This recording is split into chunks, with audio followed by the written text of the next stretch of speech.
So, ayun na nga. Pagod na pagod ako ngayong umaga. Paggising ko, gutom na gutom ako. Wala pang pagkain. Kumuha na lang ako ng kape. Humingi ako ng kape kay Maan. Tsaka, 2 scoop ng gatas ng kambal. And then, inayos ko na yung labahan ko. Ngayon, ang bibigat. Parang the other day lang ako natapos maglaba. Ngayon, tambak na naman ang aking labada. Ay, Diyos ko, ganito na lang lagi. Kaya lang, kapag tinengga ko naman yung aking labahin, ay, gabundok. Parang last week, 1 linggo ako talagang naglalaba. Literal. Naglalaba ako 1 linggo. Grabissimo. Tapos, pagkalaba ko ng mga kumo, tuwalya, ayun, kinagabihan, naihi ang aking anak na si Andy, yung isang kambal, naihi. O, edi yung kotso namin doon sa taas. Edi, ang panghi-panghi. Nadamay pa yung ibang punda. Yan. And also, ito pang bedsheet dito. Kasi si tatay ko dito na natutulog sa kwarto namin. So, dito si tatay ko. Doon kami sa... Asa na ba yung taas namin? Ayun. Doon kami sa taas. Yan. Kasya naman kami. Tapos andito pa to. Isa ring makalat. Tapos dumating na yung aking mga anak. Asan yung aking... Ayun, si Sadako. Eto si Sadako. Ang pinakamakalat kong anak. Na walang alam gawin kung hindi... What you keep on doing? I got paper. Oh. She always cut paper. Oh. Ayun pa. Where have you been?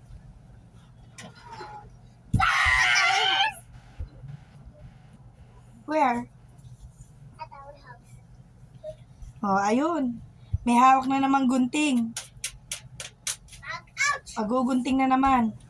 Pero, much I prefer them cutting papers kesa laging gadget ng gadget, TV ng TV. Oh, sasayaw pa yung isa na yan, ha? Ting ting tang tang tang tang, ting ting tang tang tang, ting tang tang tang tang tang tang, ting ting ting tang tang tang. Yung isa, alamangki, ayun. Oh, nag-aalamangki isa. O, simula nung natuto silang gumapang, ayan, ganyan na sila. At, siguro from there, ano lang, hindi pa sila yata nahuhulog dyan. Yun. Sa 5 taon nilang existence, never pa silang nahulog. Yun. Ayan, I'm just waiting for my labahin to stop. Tapos magbabanlaw na. Tapos si Jack yung taga-sampay ko kasi ayoko talaga nagsasampay. Parang I have this trauma when I was young na pag pinagsasampay ako ni nanay ko, yung last sampay, biglang mapapatid ngayon yung sampayan namin, yung alambre, di ulit na naman yung pagbabanlaw namin, may kasama pang kurot. Kaya ayaw kong nagsasampay. Mas gusto ko naglalaba. Yan.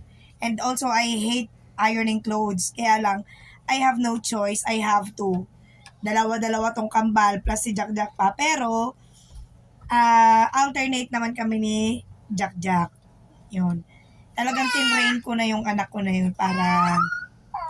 Sabi ko nga, in the future, marunong siya maglaba, marunong magluto, marunong mamlansya.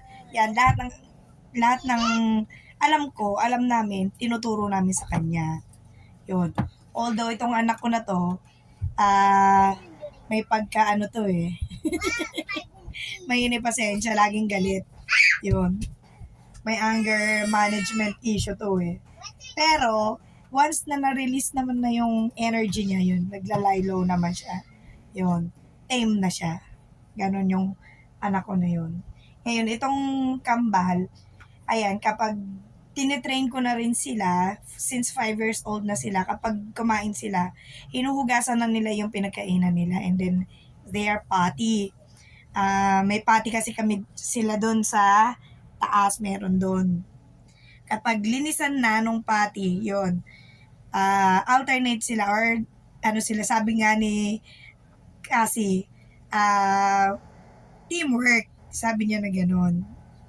We cleaned the potty, teamwork, sabi niya. May pa-teamwork ang lola mo. Yun. Ito yung bibong-bibo kong anak na maarty. Nakamukhang kamukha ng daddy. Yeah, pero bibo yan. Di ba? Dahil matagal-tagal na tong chika ko, sige na. Bye! Bye!